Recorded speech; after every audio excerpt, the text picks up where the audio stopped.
There's no thrill like discovery.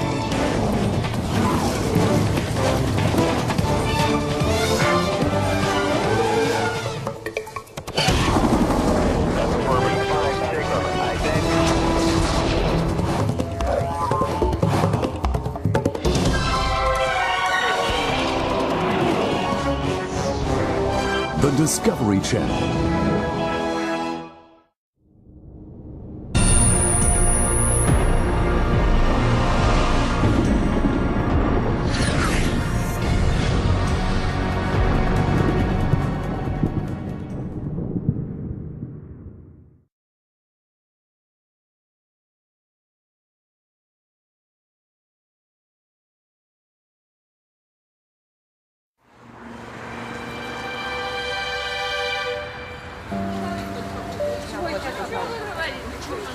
Sexta-feira, 25 de abril de 1986. Um belo dia de primavera para os 43 mil habitantes de Pripyat, na Ucrânia. Um dia que ficará gravado na memória deles para sempre.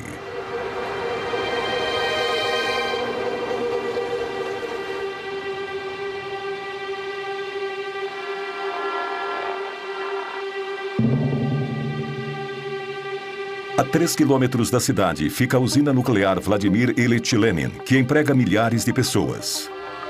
Nesta noite, os 176 funcionários do Bloco 4 têm ordens de realizar um teste no sistema de alimentação automática de combustível do reator, que tem como objetivo economizar energia. À 1h23 da madrugada, os sistemas de segurança estão desativados e o teste começa. Uma série de explosões acontece dentro do reator. Enquanto Pripyat dorme tranquilamente, o chão da usina começa a tremer.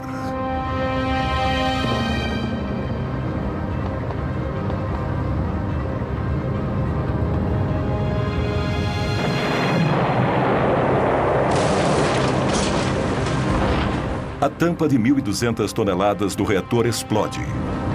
Um fluxo fortíssimo de vapor radioativo começa a jorrar, espalhando urânio e grafite centenas de metros em volta da usina. Da enorme cratera, uma chuva de fogo carregada de partículas radioativas é lançada a 1.000 metros de altura. Eram várias cores muito brilhantes. Laranja, vermelho, azul. Parecia um arco-íris. Foi lindo. O pior acidente nuclear da história tinha acabado de acontecer. Recebi um telefonema bem cedo, por volta das 5 da manhã. Disseram apenas que tinha havido um acidente na usina nuclear de Chernobyl.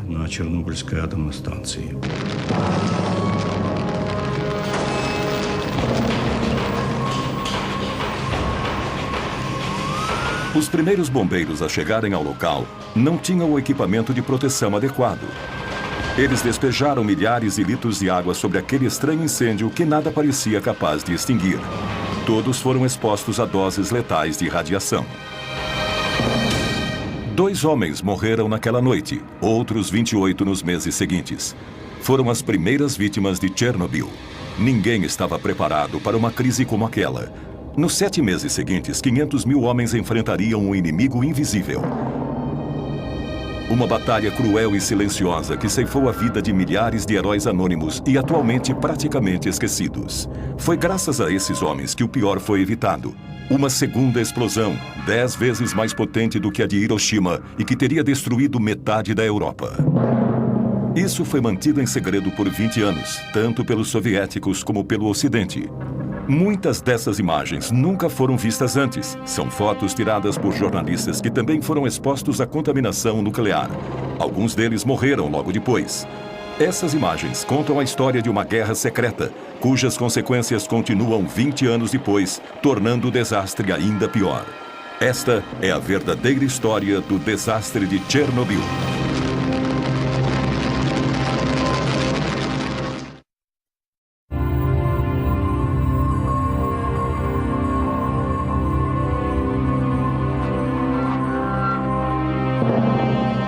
Nas primeiras horas da manhã, as nuvens já tinham sido contaminadas pela coluna radioativa com mais de 1.000 metros de altura. Igor Kostin era fotógrafo da agência de notícias Novosti, quando um amigo que era piloto de helicóptero telefonou e se ofereceu para levá-lo para sobrevoar Chernobyl. Tudo o que Kostin sabia era que algo tinha acontecido na usina durante a noite. Ele foi o primeiro jornalista a ver a enorme cratera de perto.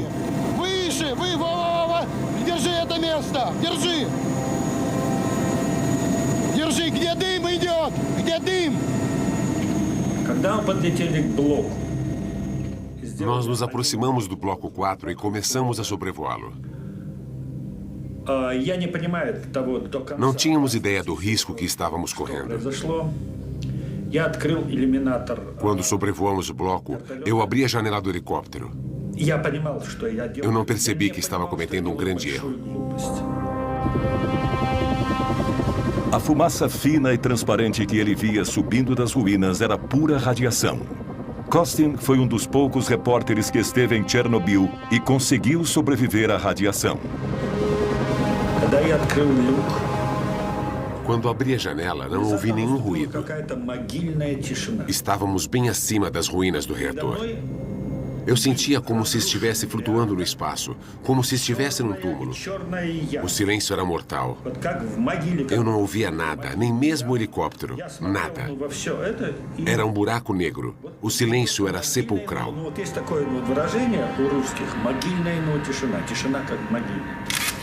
Essa é a primeira foto tirada da cratera. Depois de cerca de 1 minuto, meu equipamento começou a pifar. Não entendi o que estava acontecendo. Pensei que as minhas pilhas estavam fracas. Só pude tirar umas 12 fotos. Quando voltei para Kiev e revelei os filmes, vi que os negativos estavam escurecidos e as cores muito ruins. Eu ainda não sabia, mas as fotos tinham sido expostas à radioatividade. No centro do reator que explodiu, debaixo de 14 metros de destroços, a grafite que revestia o combustível nuclear queimou e derreteu o urânio.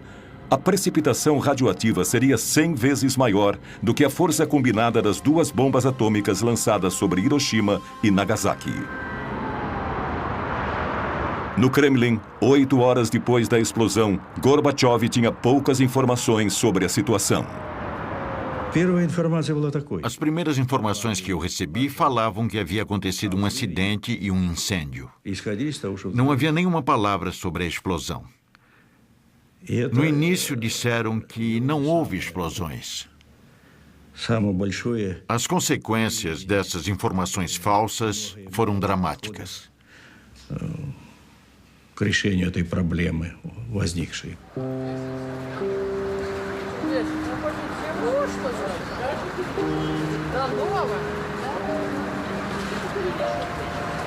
Para os 43 mil habitantes de Pripyat, a vida continuava normalmente. Eles não sabiam nada sobre o desastre a 3 quilômetros dali.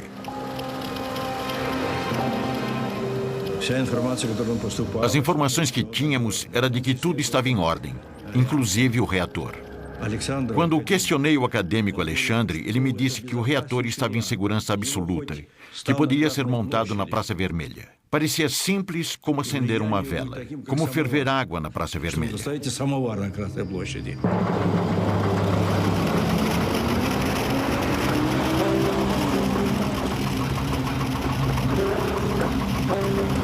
Na cidade, começaram os boatos de que havia acontecido um incêndio na usina e de que algumas pessoas haviam morrido durante a noite, mas não havia nenhuma informação oficial. Os raios brancos nessas imagens são resultado da radioatividade no filme. As pessoas nas ruas olhavam para os soldados mascarados espalhados pela cidade sem entender. O coronel Gremeniuk comandou as tropas responsáveis por manter a situação sob controle. На кончике языка As pessoas sentiam um gosto estranho na boca, um gosto diferente, metálico, um gosto meio ácido. Dizem que a radiação não tem gosto. Só mais tarde é que percebemos que era o gosto do iodo radioativo.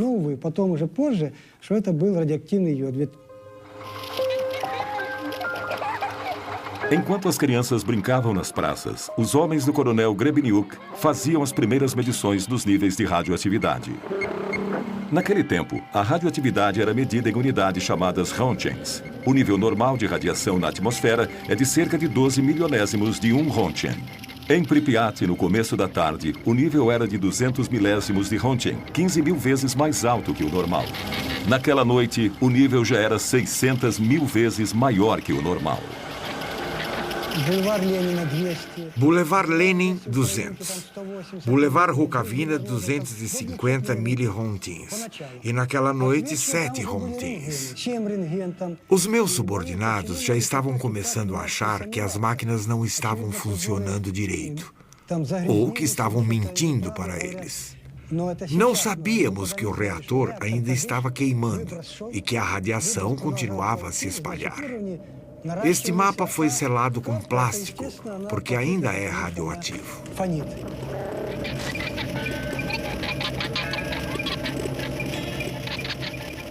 Acredita-se que o ser humano possa absorver até 2 Rontgens por ano, sem ser afetado. Mas a contaminação é letal se o corpo recebe mais de 400 Rontgens. Naquele primeiro dia, os habitantes absorveram uma dose de radiação 50 vezes maior que a considerada inofensiva. Naquele passo, a população receberia a dose letal em 4 dias. Para entender a situação, o coronel enviou uma patrulha para fazer medições na área externa da usina.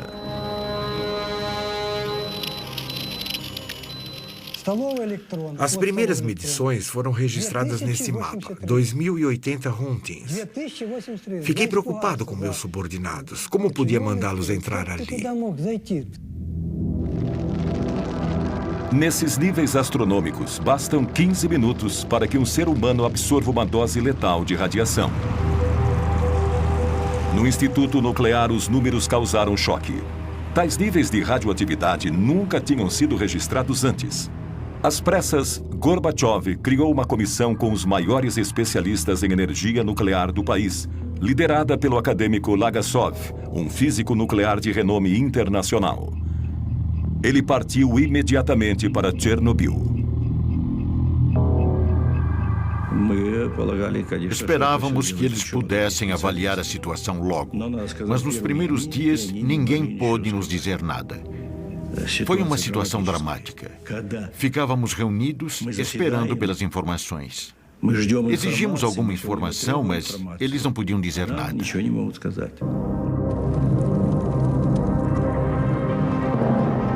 20 horas após a explosão, o nível de radioatividade continuava a subir. Naquela altura, as portas e janelas já deveriam estar seladas e a população deveria estar tomando pílulas de iodo para combater os efeitos da radioatividade, mas nada disso tinha sido feito. Apesar da tensão crescente na cidade, a população ainda não tinha sido informada da situação. Na época, Yulia Marchenko tinha apenas 5 anos. Ela morava em Pripyat com a família. O pai dela trabalhava na usina. Meus pais me levaram para a escola como sempre. Tudo estava absolutamente normal. Meu pai já sabia que tinha havido um acidente, mas nenhuma precaução tinha sido tomada ainda. 30 horas após a explosão, as primeiras medidas de segurança começaram a ser tomadas. Mais de 1000 ônibus chegaram. Às 2 da tarde, o exército anunciou que todos os moradores iriam ser retirados da cidade.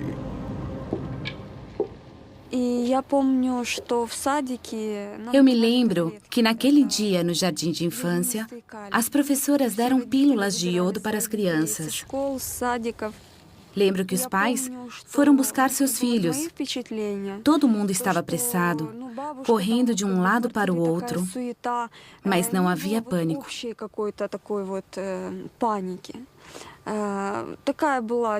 Achávamos que era temporário, que íamos voltar em alguns dias. Para evitar pânico, as autoridades esconderam a gravidade da situação. Os moradores tinham um prazo de 2 horas para pegar suas coisas e aguardar na porta de suas casas. Mandaram todo mundo entrar nos ônibus. Lembro perfeitamente bem de ter que escolher os brinquedos que ia levar. Eu tinha muitas bonecas e queria levar todas, mas não podia. Não podíamos nem levar roupas mais pesadas.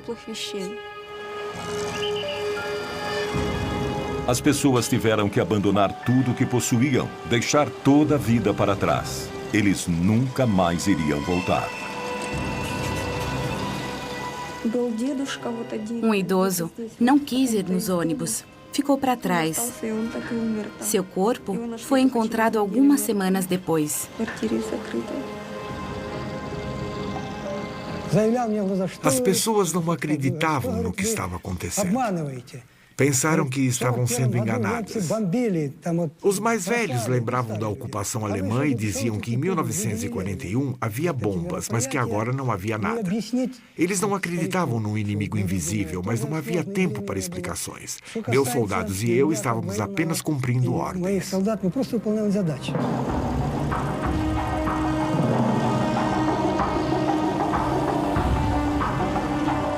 Em 3 horas e meia, 43 mil pessoas foram retiradas contra sua vontade, mas sem tumulto.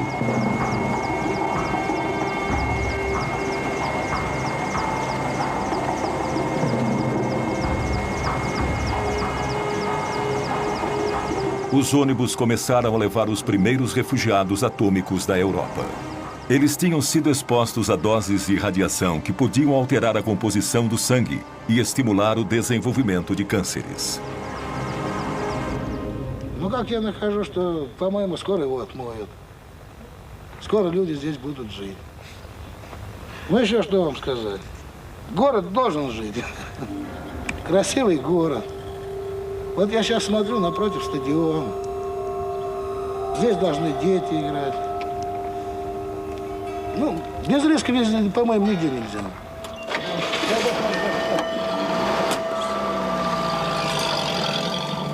48 horas depois do desastre, as únicas pessoas que ainda estavam na cidade eram os militares e membros da delegação científica, reunidos no hotel Pripyat.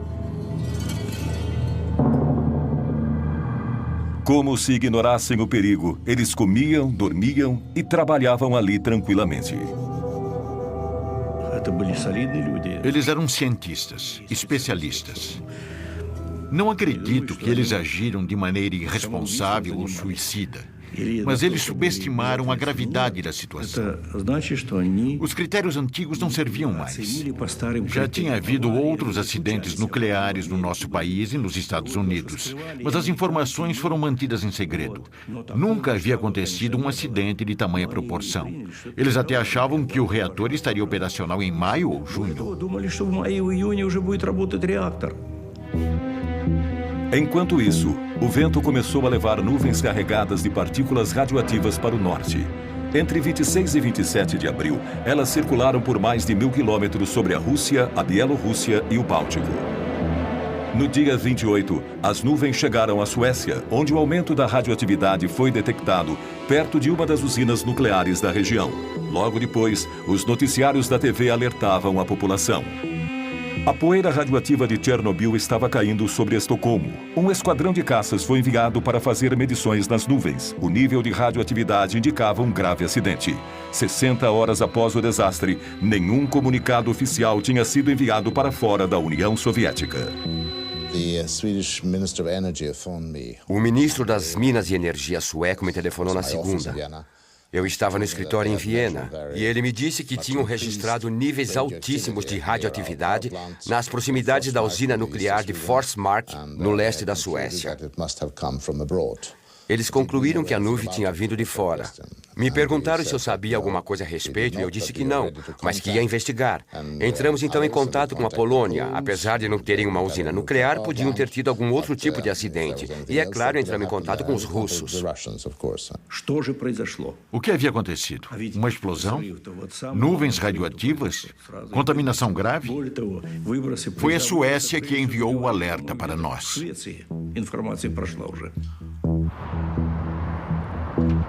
3 dias depois do acidente, enquanto Gorbachev ainda estava tentando reunir dados, os satélites espiões americanos e europeus se voltaram para a União Soviética e descobriram as ruínas da usina ucraniana. A fumaça que saía da enorme cratera aparecia claramente nas imagens.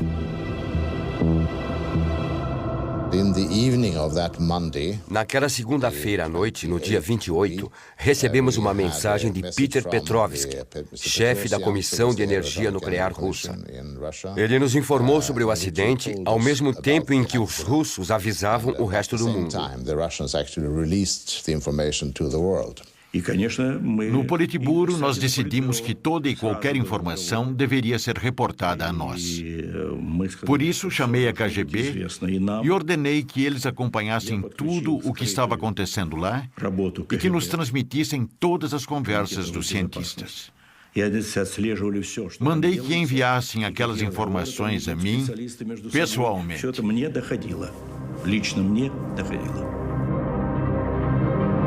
Foram necessárias 48 horas para que se tivesse informações precisas sobre o desastre. Foram 2 dias inteiros, durante os quais os 43 mil habitantes de Pripyat ficaram expostos à contaminação.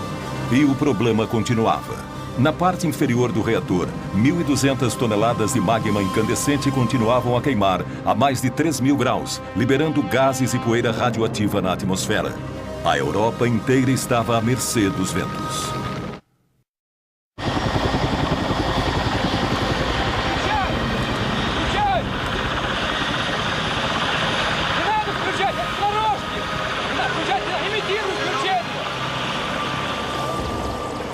No terceiro dia da crise, Moscou enviou o general Antotkin e 80 helicópteros para combater e acabar com o incêndio.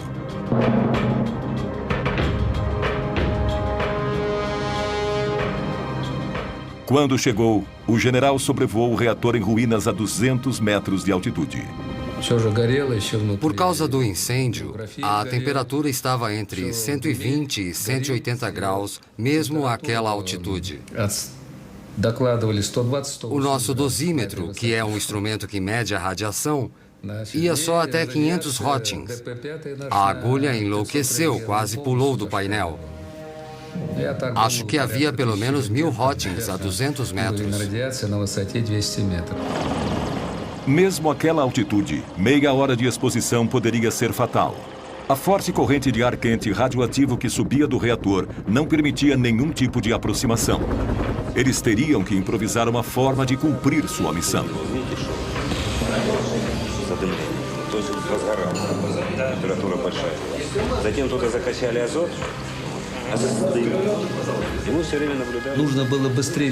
Algo tinha que ser feito o mais rápido possível. Tínhamos que apagar o incêndio e selar o reator para podermos nos aproximar e fazer outros trabalhos, além de impedir que a poeira radioativa se espalhasse ainda mais, coisa que o vento já estava fazendo. Tínhamos que agir rapidamente. Era o começo de uma operação gigantesca. Pilotos foram requisitados às pressas e abandonaram o fronte no Afeganistão. Os soldados tinham que jogar sacos de areia de 80 quilos sobre o fogo, usando apenas as mãos. Eles esperavam abafar o incêndio, enchendo o reator com toneladas de areia e ácido bórico, que ajuda a neutralizar a radiação. No primeiro dia foram 110 sobrevoos, no dia seguinte 300. O nível de radiação sobre o reator estava acima de 3.500 röntgens, quase 9 vezes mais alto que o nível letal. Alguns pilotos fizeram 33 voos num só dia. Cada vez que sobrevoavam, eles recebiam 5 ou 6 röntgens. Se fossem devagar, a taxa era ainda maior. Após jogarem 6, 7, 8 sacos, ficavam encharcados de suor por causa do calor.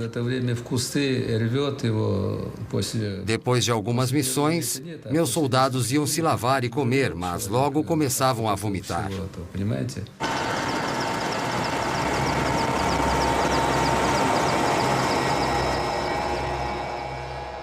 As vítimas foram enviadas para o hospital número 6, em Moscou.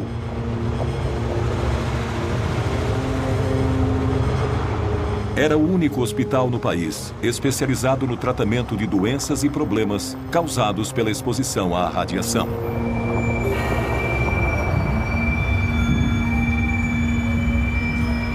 Os sintomas iniciais da exposição à radiação, enjoos, vômitos, náusea e diarreia, são seguidos por um período de latência.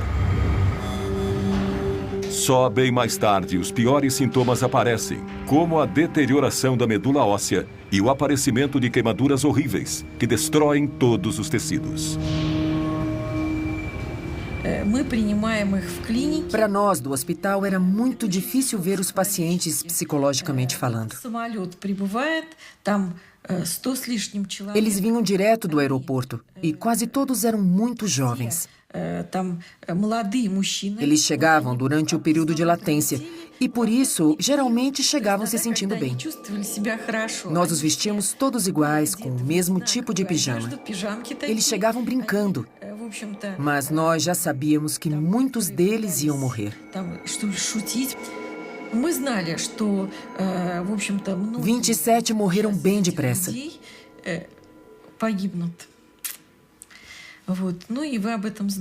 Todos tinham recebido doses cavalares de radiação. Estavam todos em péssimo estado. Era muito triste. E todos eles tinham queimaduras terríveis pelo corpo, alguns pelo corpo todo.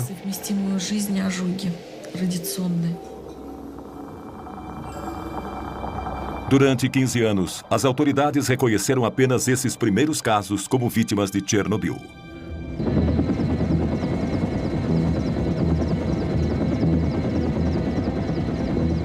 A 30 quilômetros a leste da usina, a floresta foi completamente queimada pelo deslocamento de ar radioativo causado pela explosão. Mas a área do desastre já tinha se espalhado muito mais. Desde a explosão, as partículas radioativas levadas pelas nuvens começaram a cair como a chuva. Muitas regiões em várias partes da Ucrânia, Bielorrússia e Rússia foram contaminadas.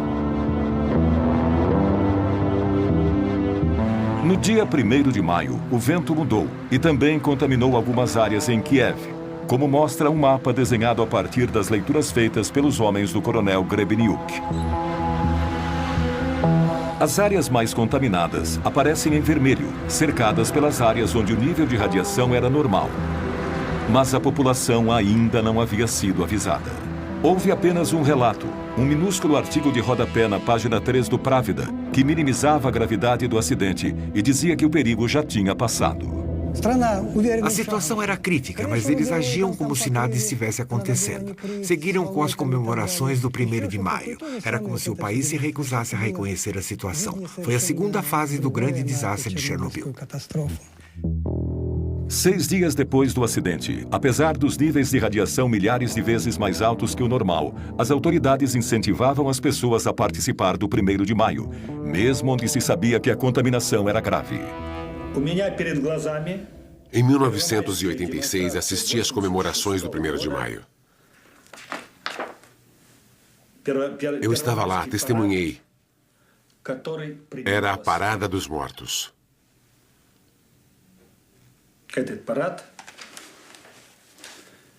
E as mortes seriam terríveis.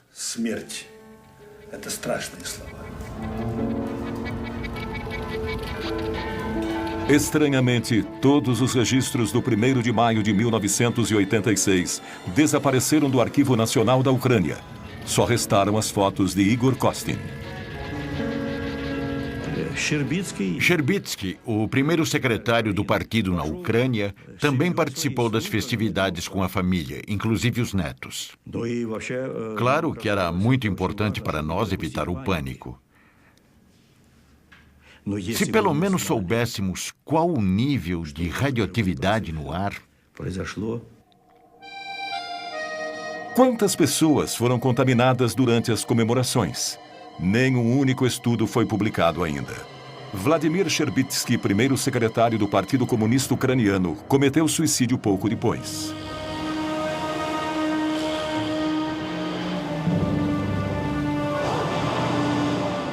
Uma semana após a explosão, o êxodo continuava.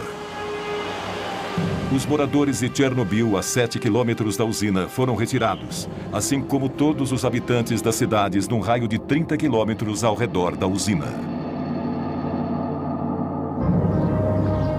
130 mil pessoas tiveram que se mudar, e muitas já estavam contaminadas.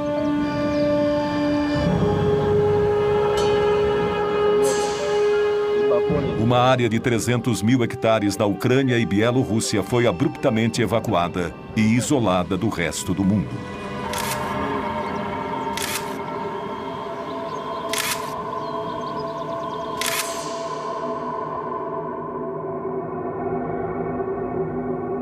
Uma vasta região dizimada.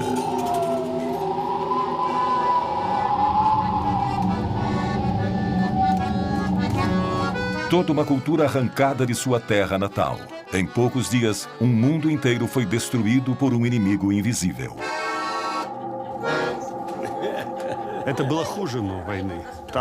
Foi pior do que a guerra.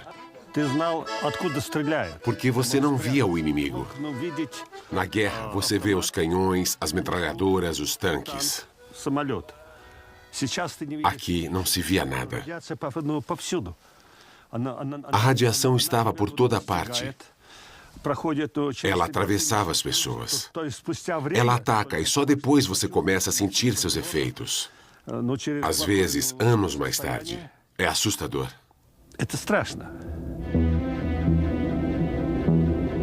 Enquanto isso, a nuvem radioativa continuava avançando sobre a Europa, passando sobre a Bavária e o norte da Itália. A chuva levou o Césio 137 e o iodo 131 para o sul da França e a Córcega. Plantações e pastos foram contaminados. Enquanto as autoridades francesas negavam a presença da nuvem, ela alcançou a Grã-Bretanha e se espalhou até a Grécia. Em Chernobyl, o nível de radioatividade continuava a aumentar. 6.000 toneladas de areia e ácido bórico cobriram a cratera.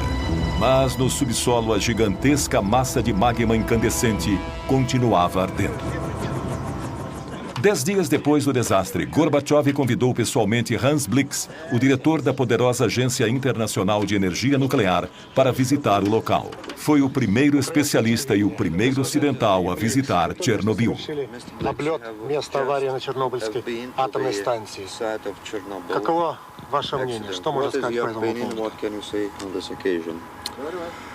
Well, we have seen the site from the air. Nós sobrevoamos o local e vimos que havia fumaça saindo dos escombros da usina. Falou-se sobre o risco de uma segunda explosão. Falaram sobre isso quando estávamos em Moscou. Um amigo nosso, parente de um dos especialistas, ligou para ele e disse que havia rumores de que um segundo reator poderia explodir também.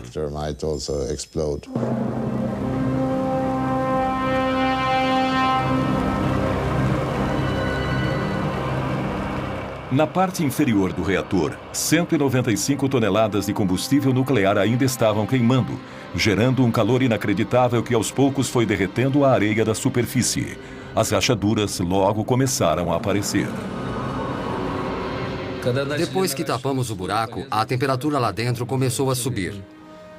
Ficamos com medo porque podia haver outra explosão. Foi assustador. Os cientistas vieram para fazer a leitura e ficaram preocupadíssimos. Tinham medo de que a temperatura alcançasse um nível crítico, o que provocaria uma segunda explosão. Teria sido uma tragédia sem precedentes. A laje de concreto debaixo do núcleo do reator estava esquentando e corria o risco de se partir. O magma podia começar a vazar. A água que os bombeiros jogaram logo depois do desastre estava empoçada embaixo da laje. Se o magma entrasse em contato com a água, isso causaria uma segunda explosão, ainda mais devastadora do que a primeira. Os maiores especialistas do país foram chamados para ajudar. Vassily Nesterenko era um deles. Na época, ele trabalhava com mísseis intercontinentais soviéticos. Se o calor fizesse com que a laje de concreto trincasse, bastaria que 1.400 quilos da mistura de urânio e grafite entrassem em contato com a água para detonar uma segunda explosão.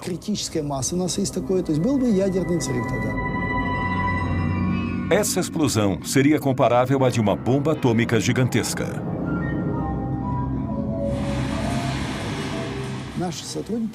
Nossos especialistas avaliaram os dados e concluíram que a explosão teria uma força de 3 a 5 megatons. Minsk, a 320 quilômetros de Chernobyl, desapareceria do mapa e a Europa ficaria inabitável. Precisávamos parar o processo. Se ele continuasse, teria sido uma catástrofe nuclear. Teria sido um desastre sem precedentes.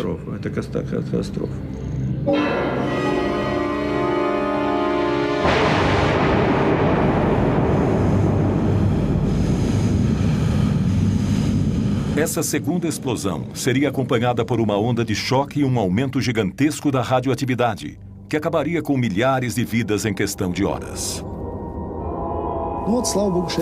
Ainda bem que não aconteceu. Já havia trens com mais de 1.000 vagões em Minsk, Gormel e Kiev, prontos para levar a população. A situação era crítica. Em Moscou, o governo decretou 2 medidas de emergência. A primeira foi enviar um batalhão de bombeiros para retirar a água acumulada sob o reator. Mais tarde, eles seriam declarados heróis nacionais, mas sofreriam com as sequelas da radiação para o resto da vida. A segunda medida era selar a fissura para abaixar a temperatura definitivamente. Em 2 dias, os homens despejaram 2.400 toneladas de chumbo dentro do reator. Começamos a despejar o chumbo e a temperatura caiu na hora. Ele foi bem absorvido e selou a fenda conforme ia derretendo e, com isso, a radiação diminuiu. Só que parte desse chumbo derreteu em contato com o fogo, evaporou e ficou na atmosfera. 20 anos depois, ainda há sinais de chumbo nos doentes de Chernobyl. Hoje há muitas críticas, mas naquela situação não havia nada melhor a fazer. Todas as pessoas, civis ou militares, oficiais ou não, trabalharam sem descanso. Eu participei desse primeiro estágio e posso dizer que não havia escolha. Tinha de ser feito. Foi por heroísmo.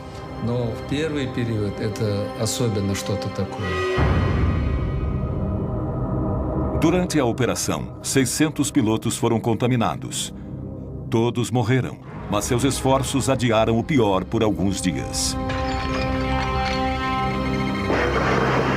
Embora tivesse sido coberto, o incêndio não tinha acabado. Sobrevoos com helicópteros não iam resolver o problema. Era preciso chegar mais perto, entrar na fissura. Mas como?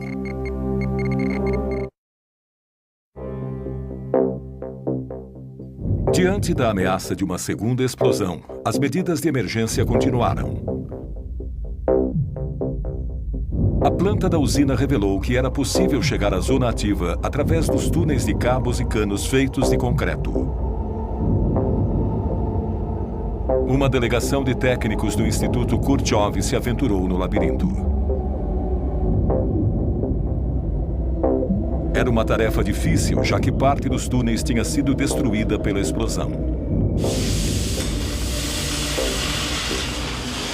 Com o maçarico, eles abriram um buraco no quarto reator e inseriram detectores de radioatividade, termômetros e câmeras.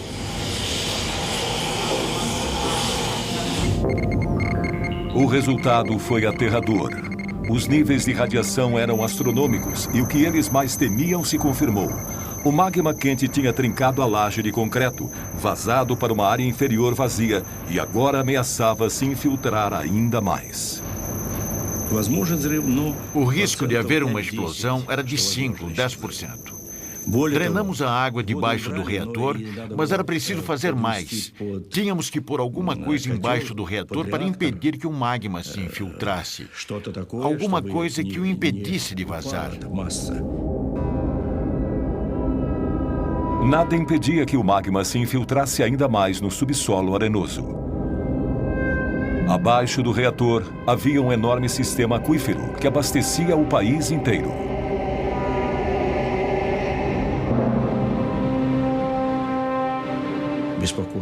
O que mais nos preocupava era que todo aquele magma podia fazer tudo ruir de uma vez e chegar ao lençol subterrâneo, o que contaminaria os rios Triper, Nietva e Kiev e o Mar Negro. E era imperativo encontrar uma solução.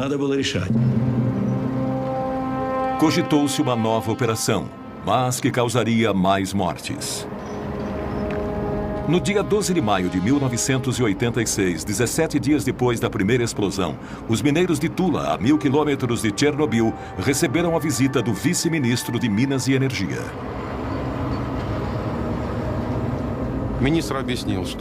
O ministro falou sobre o acidente em Chernobyl. Disse que precisava de mineiros da nossa região de Moscou e nos deu 24 horas para reunirmos os nossos pertences. No dia seguinte, um ônibus nos pegou numa praça e nos levou para o aeroporto de Moscou. No dia 13 de maio, nossos camaradas já estavam trabalhando em Chernobyl.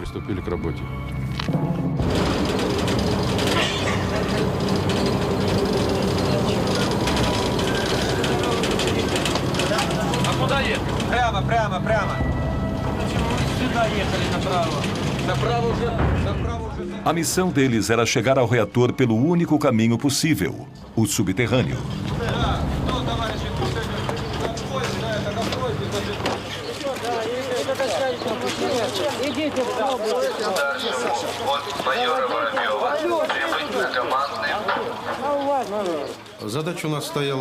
Nossa missão era uma só: cavar um túnel de 150 metros a partir do terceiro reator até a avaria embaixo do quarto reator.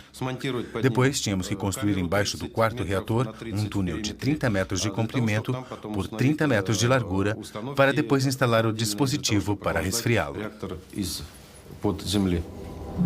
Para limitar a exposição à radiação, os mineiros fizeram um buraco de 12 metros antes de começar a cavar na direção do reator. Ali, eles fizeram uma câmara de 2 metros de altura por 30 de largura, onde foi montado um sistema de refrigeração com nitrogênio líquido. Тебе говорили, что нужен вентиляционный рукав. Ты меня слышишь?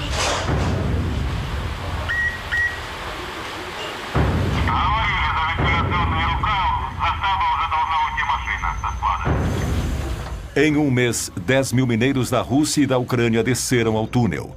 Todos tinham entre 20 e 30 anos. Lá dentro não havia ventilação e por isso a temperatura chegava a 50 graus. A radioatividade era de no mínimo 1 Rontgen por hora. Trabalhamos sem nenhum equipamento de proteção. Não dava para usar máscaras porque o filtro ficava úmido em questão de minutos. Todo mundo trabalhava sem nada, até sem camisa. Bebíamos água direto das garrafas abertas, o que era péssimo porque estávamos ingerindo partículas radioativas junto com a água. Um dos nossos camaradas engoliu um grão de areia altamente radioativo e morreu. Como a gente ia saber o que cada um inalava ou ingeria? O mais difícil era a falta de oxigênio. E o calor insuportável. Era absurdamente quente.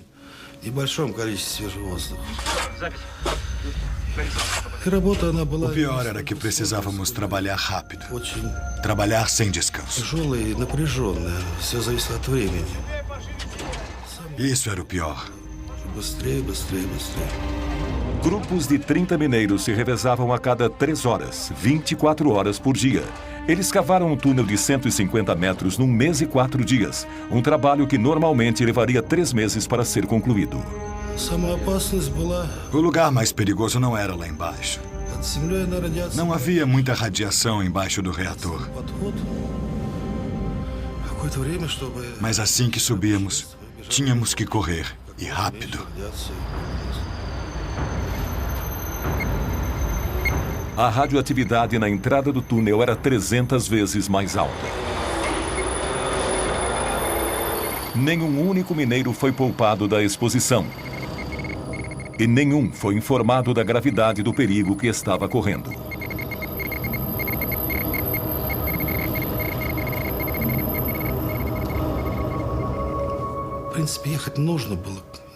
Alguém precisava fazer aquilo. Se não fôssemos nós, seriam outros. Nós cumprimos nosso dever. Se devíamos ter aceitado, é muito tarde para julgar. Eu não me arrependo.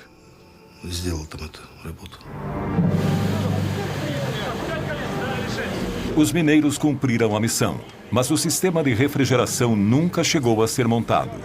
A câmara subterrânea foi preenchida com concreto para solidificar a estrutura. Segundo dados oficiais, cada mineiro recebeu de 30 a 60 rontgens. Mas os sobreviventes afirmam que receberam até 5 vezes mais. Estima-se que 1/4 desses homens morreu antes dos 40 anos de idade. 2.500 vidas se perderam, mas não constam de nenhuma estatística oficial. Enquanto os mineiros ainda cavavam debaixo do reator, Hans Blix e as autoridades soviéticas organizavam uma entrevista coletiva em Moscou. Let me say that on behalf of the IAEA, em nome da AIEA, quero dizer que lamentamos profundamente este acidente trágico, a perda de tantas vidas e o prejuízo causado.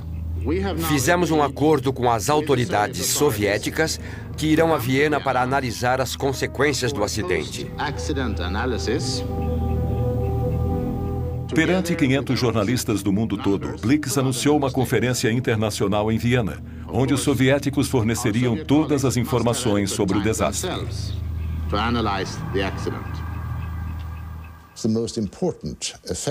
O resultado mais importante da entrevista coletiva foi que o povo russo passou a acreditar no governo. As pessoas estavam acostumadas a nunca acreditar no que o governo dizia, porque ele sempre omitia informações. O povo nunca sabia de nada. Então, quando ouviram as notícias do acidente, ficaram com medo que fosse pior. E era. Foi terrível com certeza, mas de alguma forma passaram a confiar no governo. Foi uma vitória da Glasnost. Os soviéticos concordaram em cooperar com o Ocidente. Foi uma mudança histórica que deu início a uma abertura conhecida como Glasnost, uma vitória política de Gorbachev. Em Chernobyl, embora o incêndio tivesse sido controlado, a fissura e as toneladas de lixo radioativo estavam expostas aos elementos. Era mais do que urgente cobrir a estrutura danificada e limpar a área. Para tanto, seriam necessários mais homens, muitos mais.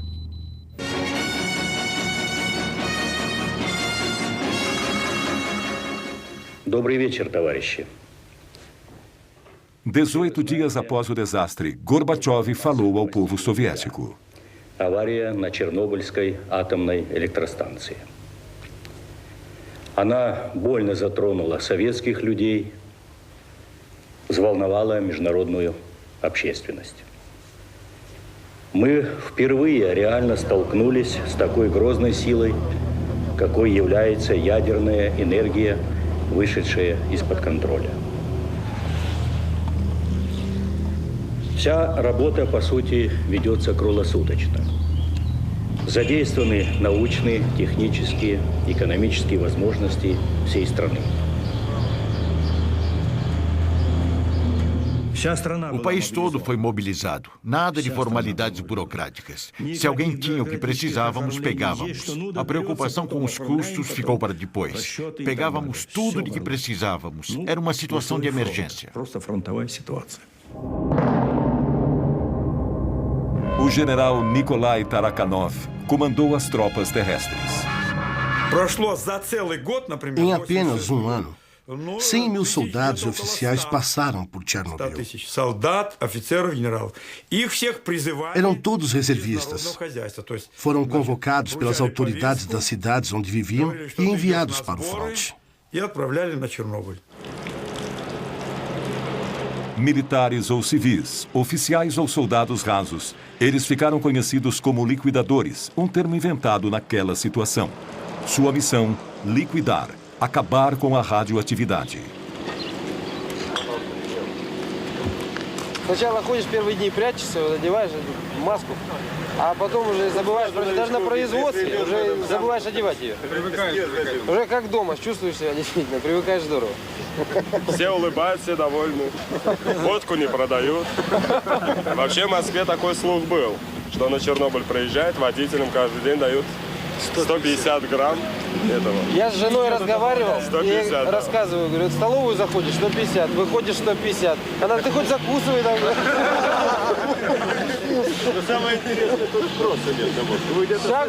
Igor Kostin era um dos 5 repórteres autorizados pelo Kremlin a fazer a cobertura. Fato inédito num país onde tudo era mantido em segredo. 3 dos seus colegas já haviam morrido. Não havia títulos, nada de ministros, generais ou soldados. Ninguém dizia, eu sou general, faço o que eu mando. Todo mundo estava fazendo o melhor que podia. E foi assim que começou a operação batizada de liquidação do acidente de Chernobyl. 100 mil soldados, além de 400 mil civis, operários, engenheiros, enfermeiras, médicos e cientistas de cada república soviética passaram por Chernobyl. A União Soviética estava travando sua última e maior batalha. 500 mil pessoas. Havia mais homens em Chernobyl do que os que lutaram contra Napoleão. Só que o nosso exército tinha sido contaminado.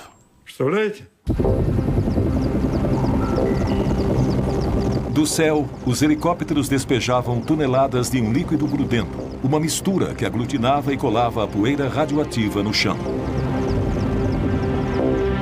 Enquanto isso, brigadas de liquidadores ficaram encarregadas de limpar a área, casa por casa, e remover a camada de poeira radioativa que cobria tudo.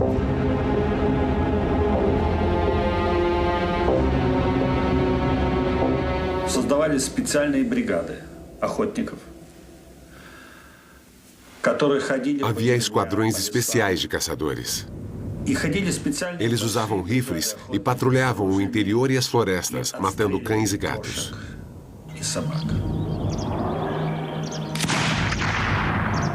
Todos os animais tiveram que ser mortos, porque depois de vagar pelas áreas mais contaminadas, estavam encharcados de radioatividade e podiam contaminar os liquidadores.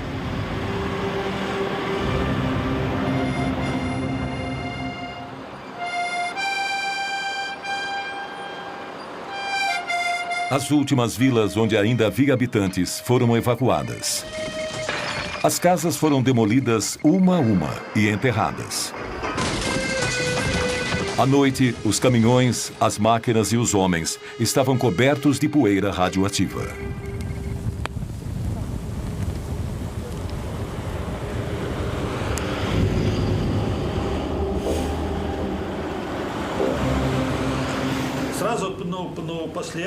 Um amigo me falou, Igor, vamos rápido tomar banho. E lá fomos nós. Nos esfregamos um ao outro durante uma meia hora, com uma bucha grossa e um sabão bem forte, bem concentrado.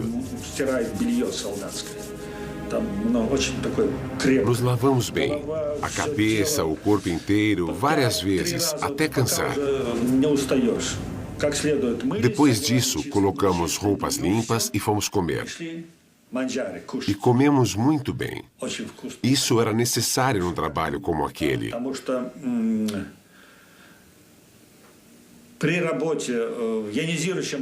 Porque com a radiação ionizante, você precisa estar forte, bem forte, porque toda essa radiação se aloja nos pontos mais fracos do seu organismo e lá se instala.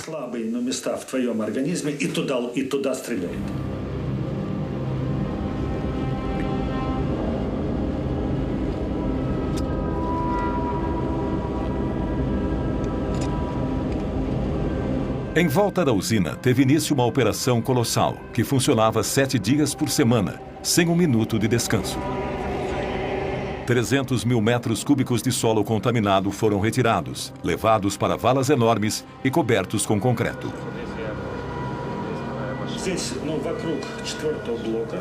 Aqui, em volta do quarto reator, foi onde as missões mais perigosas aconteceram. 8 semanas depois da explosão, os liquidadores atacaram o coração do problema. Para neutralizar o lixo tóxico a longo prazo e impedir que se espalhasse ainda mais, o reator inteiro teria que ser isolado. Lev Bocharov foi um dos engenheiros que desenhou a enorme estrutura que cobriria o quarto reator completamente. Um sarcófago de aço e concreto de 170 metros de comprimento por 66 metros de altura. Aquele foi um projeto único. Ninguém jamais havia construído uma estrutura como aquela numa área tão radioativa. Só podíamos trabalhar alguns minutos de cada vez.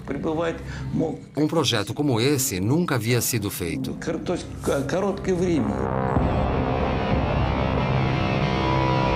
Era um desafio gigantesco.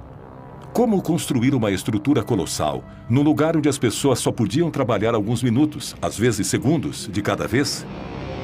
Uma situação como aquela exigiria maior capacidade de improvisação dos liquidadores e colocaria mais vidas em risco.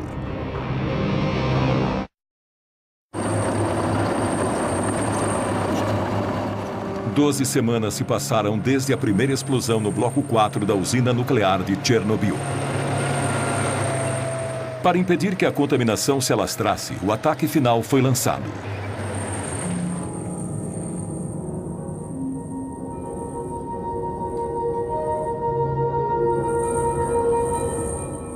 A radioatividade naquele setor era tão alta que só máquinas controladas à distância podiam trabalhar ali. Só que alguém tinha que levar essas máquinas até o local. Os trabalhadores só podiam ficar ali alguns minutos. Caso contrário, receberiam uma dose letal de radiação. Cada segundo aumentava o risco de vida. Esse era um dos veículos blindados. Parece primitivo, mas nós mesmos tivemos que construir. Tivemos que forrar inteiramente as cabines com chumbo para proteger os soldados da radiação da melhor maneira possível. Да, ну, тоже помогало.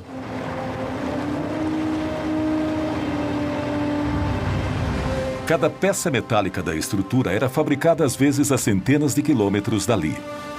As peças eram levadas uma a uma para a usina, para serem montadas lá. Um quebra-cabeça extraordinário. Vigas de 150 toneladas com 70 metros de comprimento, escoras de 45 metros de altura. Esse é o Demac 4000. Olha o tamanho desse guindaste. Não podíamos trabalhar ali muito tempo, então não podíamos nos dar ao luxo de errar. Um mínimo erro de cálculo e teria sido impossível montar tudo.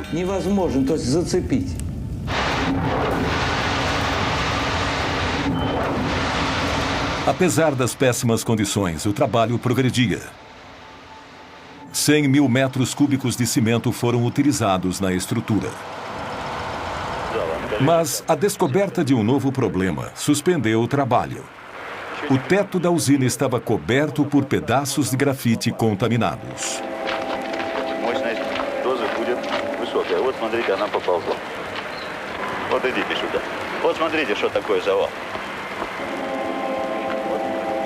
Здесь, в том месте, где мы стоим, сейчас 10 рентген.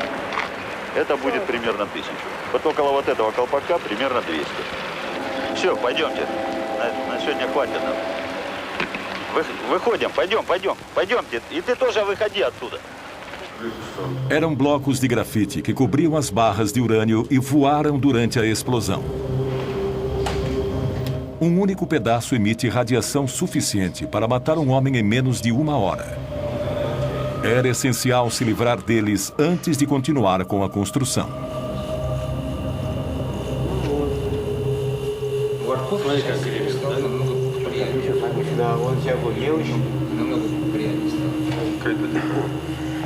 Там очень большие уровни радиоактивного излучения, и поэтому туда подойти крайне тяжело. Ну и зачем туда пускать людей, когда может техника сработать? A solução foi levar robôs até o telhado para jogar os destroços radioativos lá de cima. 60 metros abaixo, outros robôs juntavam os detritos e os enterravam em valas. Mas depois de alguns dias, a radioatividade ambiente começou a afetar até as máquinas. Os circuitos eletrônicos não aguentaram.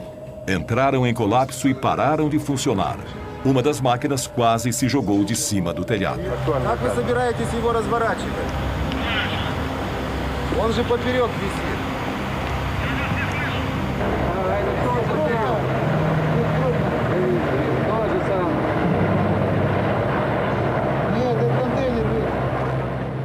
O uso de robôs teve que ser descartado. Eles teriam que ser substituídos por homens. E, naquela época, os soldados russos começaram a ser chamados de biorobôs.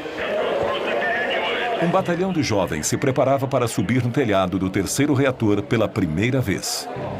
Todos tinham entre 20 e 30 anos de idade. Eram todos reservistas, convocados para a batalha mais perigosa e mortal em Chernobyl.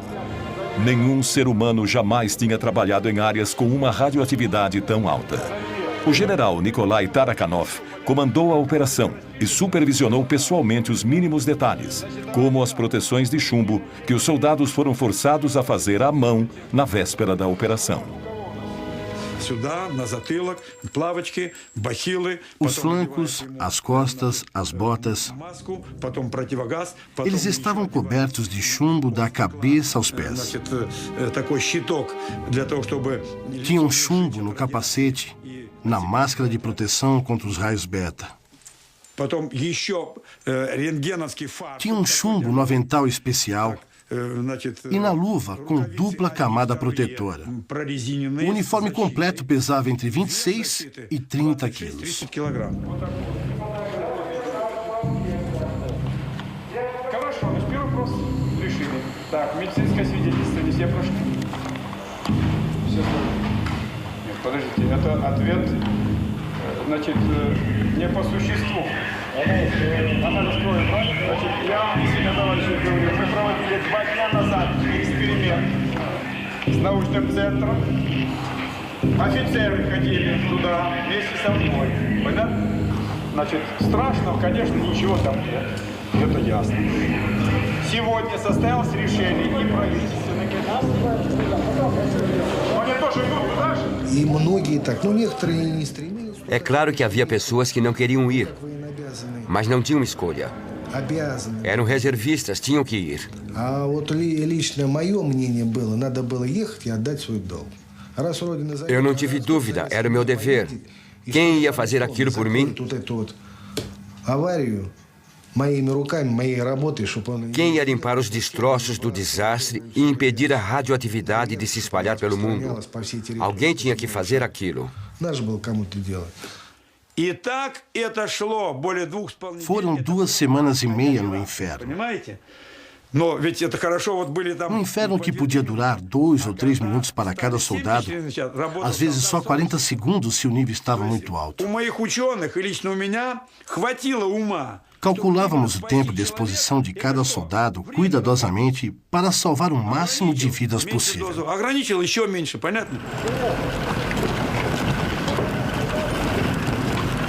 Quando a sirene tocava, um grupo de 8 soldados ia para o telhado junto com um oficial.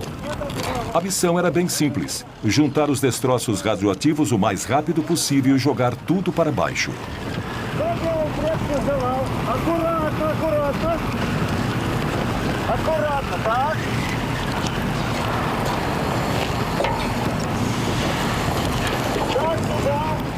Segundo os cálculos do general Tarakhanov, o nível de radioatividade era de 7.000 rontgens por hora, o que permitia aos biorobôs apenas 45 segundos de exposição, o suficiente para remover apenas 2 pás de resíduos.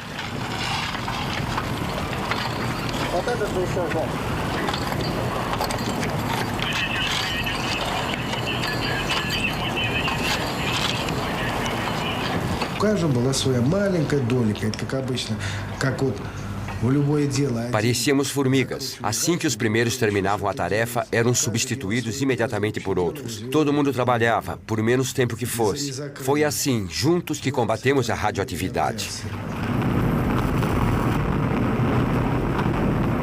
Durante 10 dias, grupos de biorobôs ficavam no telhado por 10 minutos. Segundo os militares, 3.500 pessoas participaram da limpeza. Algumas, como Igor Kosten e Konstantin Fedotov, subiram ao telhado 5 vezes.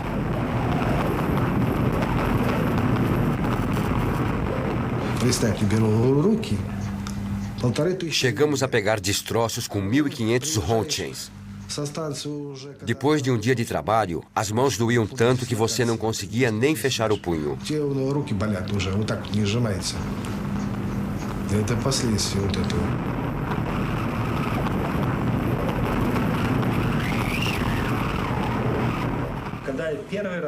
Na primeira vez que eu subi ao telhado, fui invadido por um sentimento místico. Era como estar num outro planeta. Estava tudo coberto de lixo radioativo. Minhas mãos tremiam. Eu não sabia em que mundo estava. Comecei a tirar fotos.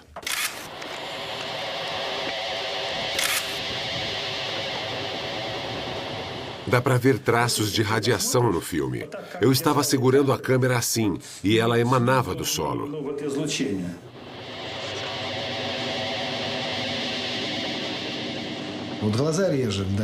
Os olhos começavam a arder e você ficava com um gosto metálico na boca.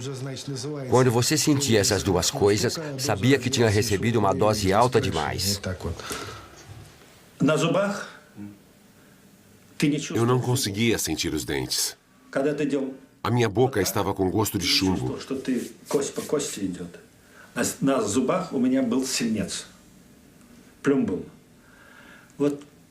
Eu fazia assim com os dentes, mas não sentia nada.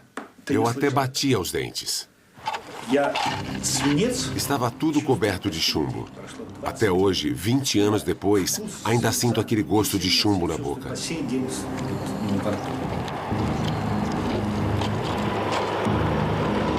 Depois, milhares de pessoas descobririam que aquele gosto estranho era o indício do ataque de um inimigo invisível. Enquanto os biorobôs sacrificavam a vida no telhado da usina, a limpeza prosseguia numa área de 30 quilômetros ininterruptamente.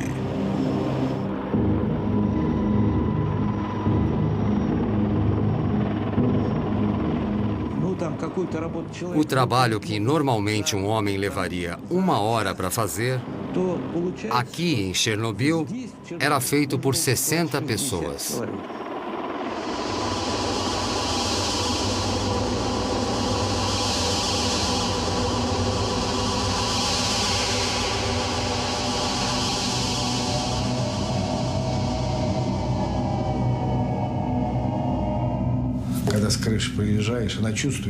Quando a gente descia do telhado, parecia que todo o nosso sangue tinha sido sugado por vampiros. Estávamos exaustos. Não podíamos nem nos mexer. Tinha gente que sangrava pelo nariz. Os bombeiros ficavam de plantão. Se alguém começasse a sangrar pelo nariz, era levado para o hospital na hora. Se alguém desmaiava, era mandado para casa. Mas todos queríamos aguentar firme.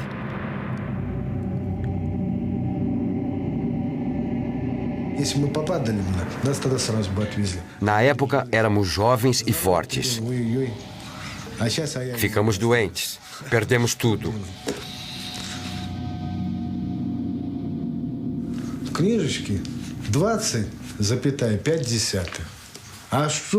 Na minha ficha consta que recebi 20,5 Roentgens.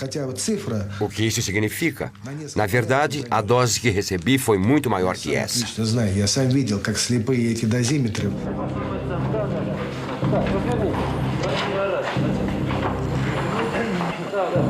Позвольте мне от оперативной группы Министерства обороны СССР вручить вам почетный грамоту.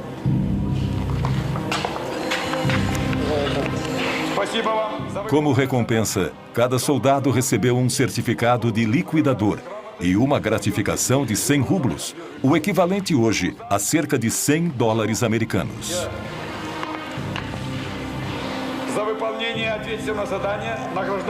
Eles arriscaram a vida, mas conseguiram reduzir o nível de radiação em apenas 35%. Quando mandaram aquelas pessoas para o telhado, não sabíamos qual era o nível de radiação. Hoje sabemos que estava entre 10 e 12 mil rontgens por hora. Nesse nível, ninguém deveria estar lá.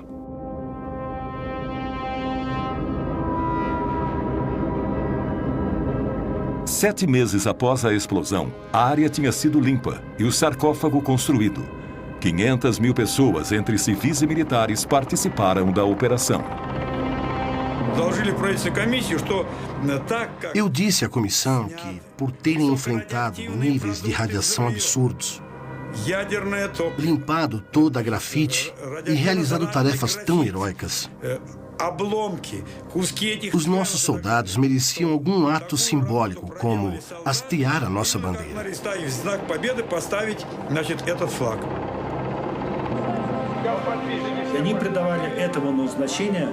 Hastear a nossa bandeira ali foi como hasteá-la no Reichstag, quando o Exército Vermelho conquistou o fascismo.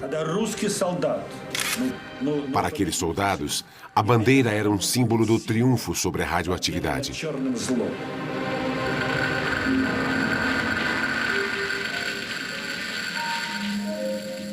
Cada grupo de liquidadores comemorou o fim da operação à sua maneira.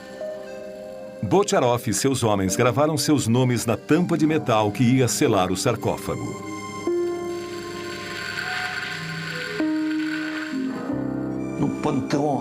O sarcófago é um panteão. Um túmulo. Um mausoléu. Nosso segundo mausoléu. Depois daquilo, paramos de construir usinas nucleares.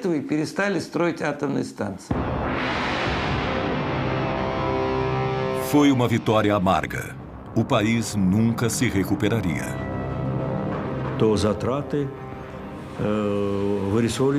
Aquilo nos custou 18 bilhões de rublos. Cada rublo na época valia $1. 18 bilhões. É muita coisa se considerarmos que logo depois o preço do petróleo entrou em colapso. Não dá para calcular os problemas que o nosso país e a perestroika enfrentaram.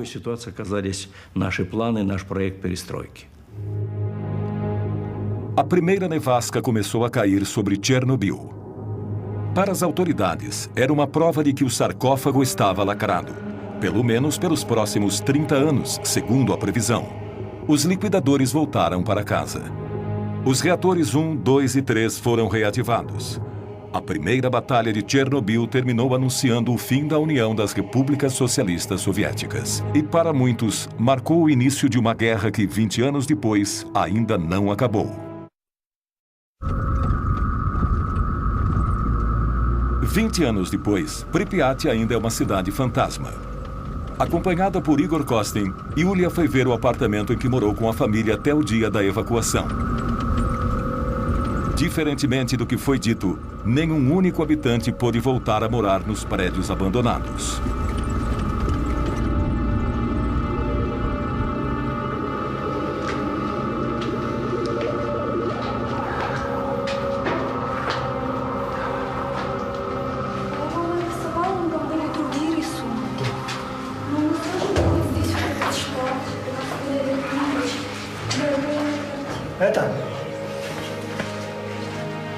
Потрогай стену, раз ты пришла к себе домой.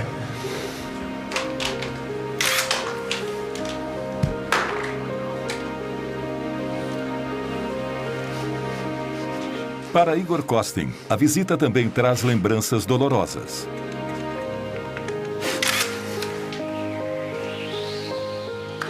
Ele foi exposto à radiação durante os 7 meses em que cobriu a operação. Desde então, tem que ficar hospitalizado mais de 2 meses todos os anos. Новую энергию в завтрашний день. Родина, как никто, был больше для этой энергии человека. Это твоя родина, твоя земля сейчас впитала все мощное, что только может быть отсюда.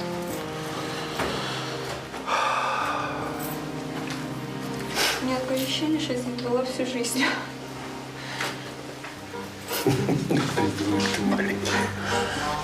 Спокойно, спокойно. Para centenas de milhares de refugiados, bem como para centenas de milhares de veteranos da Batalha de Chernobyl, a luta contra o inimigo invisível ainda não terminou. Todos os que estiveram em Chernobyl ainda sofrem com a radioatividade que absorveram. Nos meses seguintes ao acidente, os liquidadores lotaram os hospitais por toda a União Soviética. 20 anos depois, aqueles que ainda estão vivos continuam a frequentar o hospital número 6. São todos vítimas do que os especialistas chamaram de Síndrome de Chernobyl.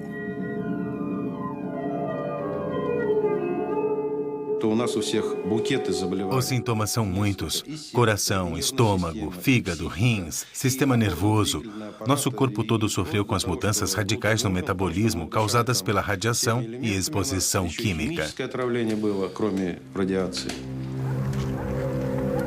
Quando os liquidadores voltaram para casa, estavam exaustos, incapazes de voltar a uma vida normal.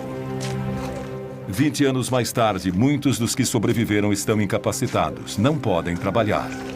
Parece que as autoridades esqueceram suas dificuldades e diminuíram o valor das pensões. Os veteranos da guerra do Afeganistão ainda estão vivos, enquanto nós morremos aos poucos. Escrevi um poema sobre isso. Estou cheio de tristeza, nostalgia e angústia. É como uma bala na têmpora que nada pode deter. E a mãe reza em segredo para que Deus poupe a vida do seu filho. Esses homens não tinham nem 30 anos quando foram convocados para lutar contra o átomo. Hoje nem completaram 50 anos, mas têm as limitações de pessoas mais velhas. Segundo o exército, dos 500 mil liquidadores de Chernobyl, 20 mil já morreram. 200 mil estão oficialmente incapacitados. Você não sabe quanto tempo vai viver ou que doença vai acabar matando você. Não sabe quais os efeitos que isso terá nos seus filhos, se é que vai poder ter filhos. Só o que sabemos é que esse inimigo invisível está nos devorando por dentro, como um verme. Para nós, a guerra continua e aos poucos estamos deixando este mundo. Apesar de tudo isso, depois de 2 décadas, apenas 59 mortes foram oficialmente atribuídas ao acidente de Chernobyl. Nenhum único estudo foi feito com os 130 mil refugiados da região. Nenhum único dado estatístico levantado sobre o estado dos 500 mil liquidadores. Nenhum número sobre a população que continua a morar perto de Chernobyl e das áreas contaminadas. Essas pessoas nunca souberam o nível de radiação que receberam. 6-0, да? Це вже підвищується. Вчора була 5 і 7, а сьогодні вже 6-0. Степень це одинаково може бути. Да? Плюс-мінус. Плюс-мінус. Це не таке страшне. Слухайте, до скількох страшне? До скількох? Ну, кажіть правду. До скількох страшне? До скількох? До 20. Uma representante do Soviete Supremo descobriu que as reais consequências do acidente foram encobertas quando a União Soviética se dissolveu em 1991. Aproveitando o momento de anarquia em que o país se encontrava, ela conseguiu pôr as mãos em cópias de vários documentos secretos. Um relatório de 600 páginas do Comitê Central, preparado enquanto a Batalha de Chernobyl ainda estava sendo travada. Quando eu li aqueles documentos, descobri que as coisas aconteceram de maneira muito diferente. Eu percebi o tamanho da mentira que os líderes do partido contaram. O decreto número 12 dizia que em 12 de maio de 1986, 10.198 pessoas já tinham sido hospitalizadas, das quais 345 mostravam sinais de lesões causadas pela radiação. Ao mesmo tempo, as autoridades diziam que estava tudo bem, que não tinha sido nada sério. Portanto, eles mentiram para nós. De acordo com Ala, outra passagem revela que as autoridades mudaram os padrões arbitrariamente, multiplicando por 5 aquela que era considerada a dose aceitável de radiação para o corpo humano. Quando eles aumentaram os parâmetros, muitas pessoas ficaram milagrosamente curadas. Elas recebiam alta do hospital e eram mandadas para casa. Foi um ato criminoso. A tendência de manipular números não aconteceu apenas entre os soviéticos. No final de agosto de 1986, a primeira conferência internacional relacionada a Chernobyl aconteceu a portas fechadas e foi presidida por Hans Blix. Nenhum jornalista ou observador foi admitido no anfiteatro. A delegação russa era presidida por Lagasov, responsável pela comissão governamental durante a Batalha de Chernobyl. Quando nós o encarregamos de preparar o relatório, dissemos que ele devia contar tudo. Ele produziu um relatório rico em detalhes que deixou todo mundo em estado de choque. Lagasov falou durante 3 horas. Seu relatório concluiu que nas décadas futuras haveria cerca de 40 mil mortes causadas por câncer como consequência do acidente. O mundo ocidental recusou-se a aceitar essa estimativa, e isso gerou uma discussão inflamada entre o Ocidente e o Oriente.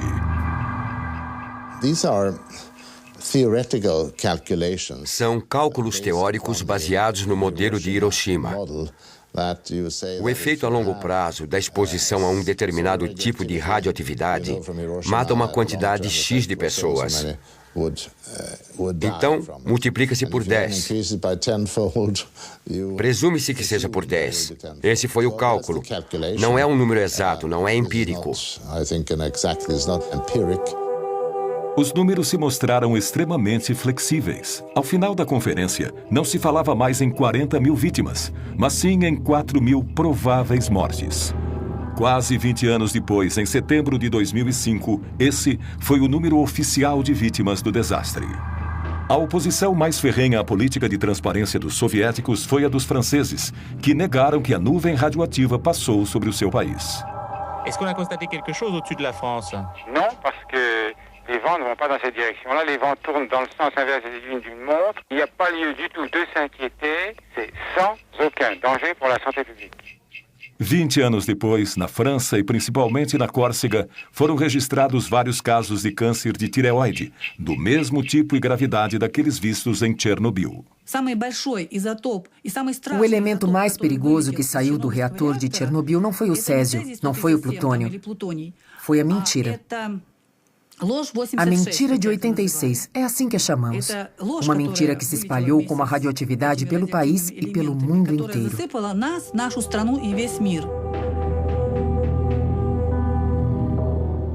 Em 27 de abril de 1988, no segundo aniversário do desastre, Lagasov, que tinha trabalhado tanto para revelar a verdade, decidiu pôr fim à sua vida.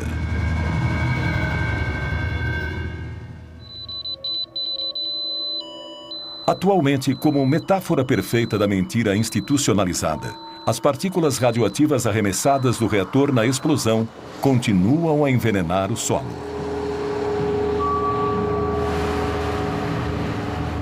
20 anos após o acidente, a região de Chernobyl continua inabitável.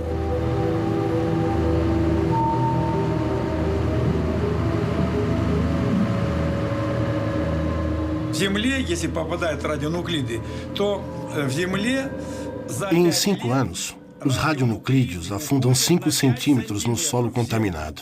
Ou seja, 20 anos depois, são 20 centímetros sob o solo.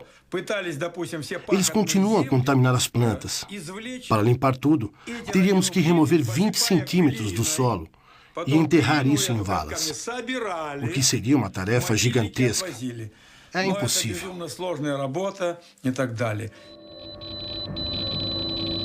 Atualmente, 8 milhões de pessoas vivem em áreas contaminadas na Ucrânia, Rússia e principalmente na Bielorrússia.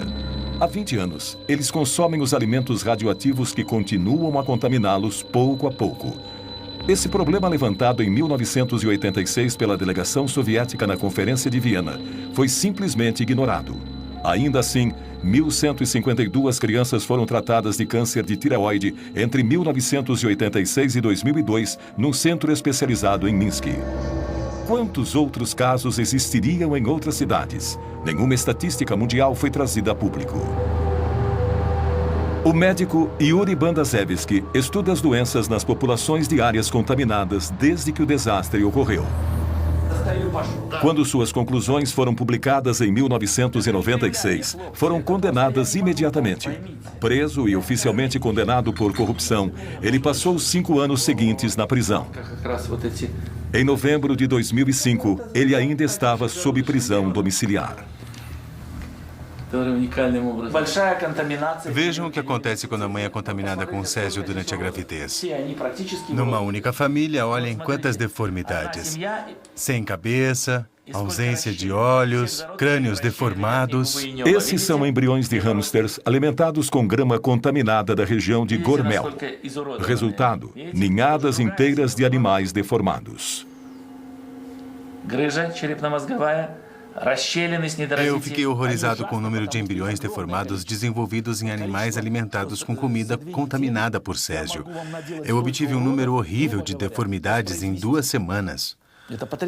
Geralmente, quando você encontra um monstro, você pode descrevê-lo. Vocês devem conhecer o Museu Constacameira, de Pedro Grande, em São Petersburgo. Bem, na verdade, eu mesmo poderia criar quantos monstros eu quisesse.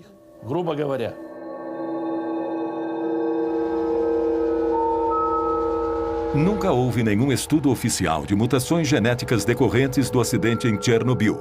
Apesar disso e dos mais de 1.000 abortos espontâneos que ocorreram após o desastre, centenas de crianças sofrem com os efeitos da radiação.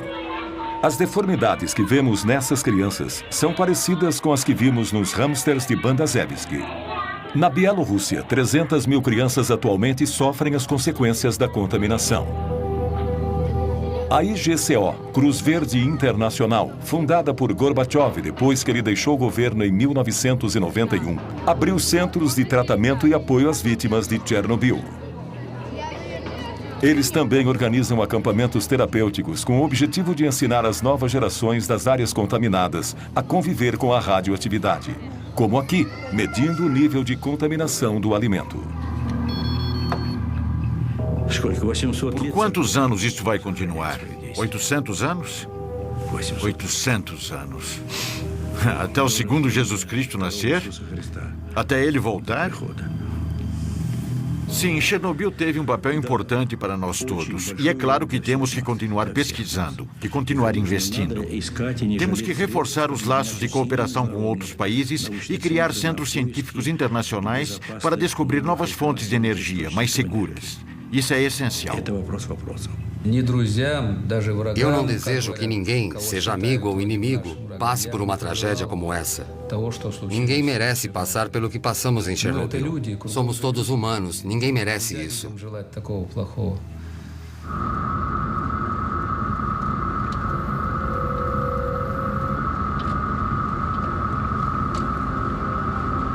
Bem no meio da região, a 10 quilômetros da usina nuclear e escondida na floresta, está Chernobyl 2.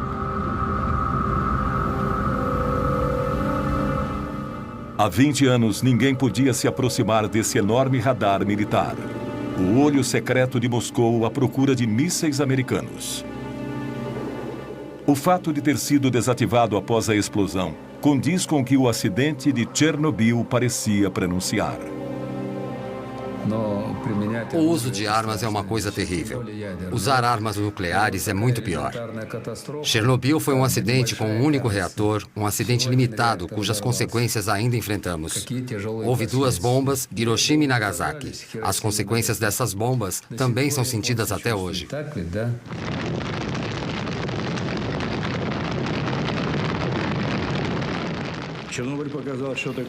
Chernobyl nos mostrou o que realmente acontece com a energia nuclear em mãos humanas. Calculamos que o nosso míssil mais poderoso, o SS-18, era tão poderoso quanto 100 Chernobyls. O SS-18 era a ogiva que os americanos mais temiam.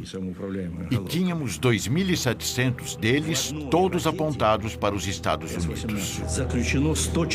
2.700. Imagine a destruição que eles causariam. Mr. Gorbachev was probably right in saying that Gorbachev estava certo em dizer que Chernobyl foi a melhor representação da radioatividade fora de controle. De certa forma, ele também disse que temos que nos afastar das armas nucleares. Um ano e meio após o acidente em Chernobyl, Gorbachev desativou todas as ogivas nucleares com alcance entre 500 a 5.000 quilômetros. 10 anos mais tarde, o tratado que proibia testes nucleares foi assinado por países do mundo todo, menos pela Índia. Chernobyl marcou o início do desarmamento dos dois maiores rivais nucleares do mundo. Chernobyl convenceu a todos. Tanto soviéticos como americanos perceberam a magnitude dos vulcões atômicos sobre os quais os dois países estavam sentados. Não só esses dois países, mas o mundo inteiro. O mundo inteiro. No entanto, a lição de Chernobyl parece estar sendo esquecida. Enquanto isso, sob o sarcófago do reator número 4, o veneno ainda é letal. Em 2001, os 3 reatores de Chernobyl foram desativados definitivamente. Mas 20 anos depois da explosão, os ponteiros do dosímetro ainda ficam malucos na base do sarcófago. Os níveis de radioatividade 100 vezes acima do normal contaminam os arredores da usina. A estrutura está enfraquecida pela chuva e pela erosão. Desde sua construção, 3.000 liquidadores têm vigiado na tentativa de evitar danos. Construímos o sarcófago para durar 30 anos. Achávamos que 30 anos depois da explosão, poderíamos construir um novo sarcófago sem ter que retirar os moradores. 20 anos se passaram e nada foi feito ainda. Ele tem que ser substituído, mas a Ucrânia não tem dinheiro para isso. Nós também não. Um novo sarcófago está sendo construído, mas sua montagem já está 10 anos atrasada. É uma estrutura de 108 metros de altura que deve cobrir o primeiro sarcófago completamente e que custará $1 bilhão. Hans Blix gerencia o fundo para a construção. Ainda não terminamos de construir o sarcófago novo, que estará pronto em alguns anos. Depois que ele estiver pronto, todo o resíduo radioativo poderá ser removido.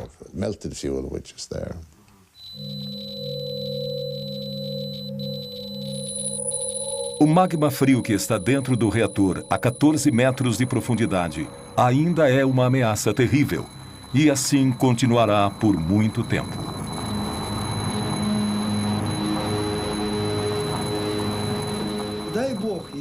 Rezo a Deus para que o sarcófago nunca se rompa. Seria a pior coisa que poderia acontecer, porque lá dentro há 100 quilos de plutônio. Um micrograma é letal para o ser humano, ou seja, há plutônio suficiente ali para contaminar 100 milhões de pessoas. A meia-vida do plutônio, isto é, o tempo que metade dele leva para desaparecer, é 245 mil anos, o que pode ser considerado uma eternidade. Há certas áreas onde jamais haverá vida novamente. Apesar desse aviso terrível, o desarmamento nuclear que começou com Chernobyl está sendo questionado nos dias de hoje. Se o desenvolvimento nuclear para uso civil promete trazer soluções para problemas como combustíveis fósseis e aquecimento global, esse cenário nos lembra que essa é uma opção com sérias consequências, que requer o maior cuidado e informações exatas sobre os riscos que apresenta. Chernobyl também nos lembra que se temos que conviver com a radioatividade e os perigos inevitáveis que ela traz, precisamos poupar as gerações futuras dos riscos de um apocalipse nuclear.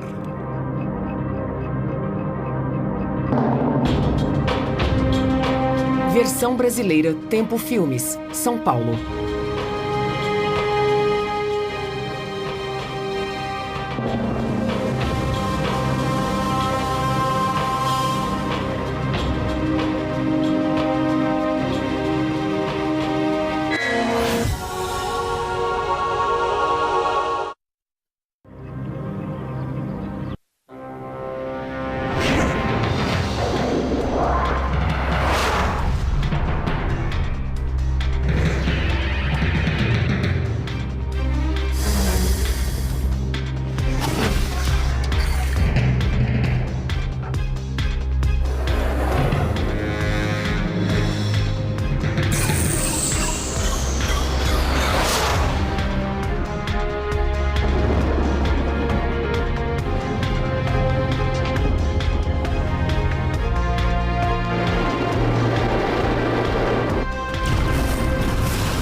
Viagem ao centro da Terra.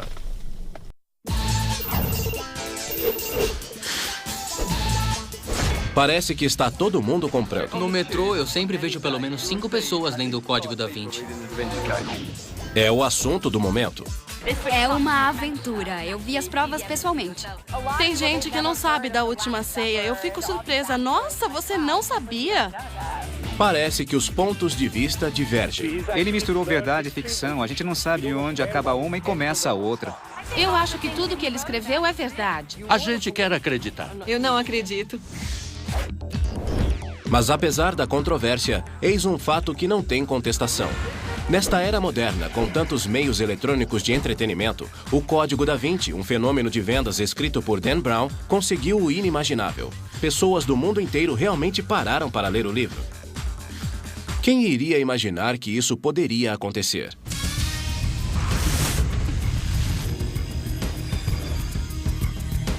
Da Vinci decodificado.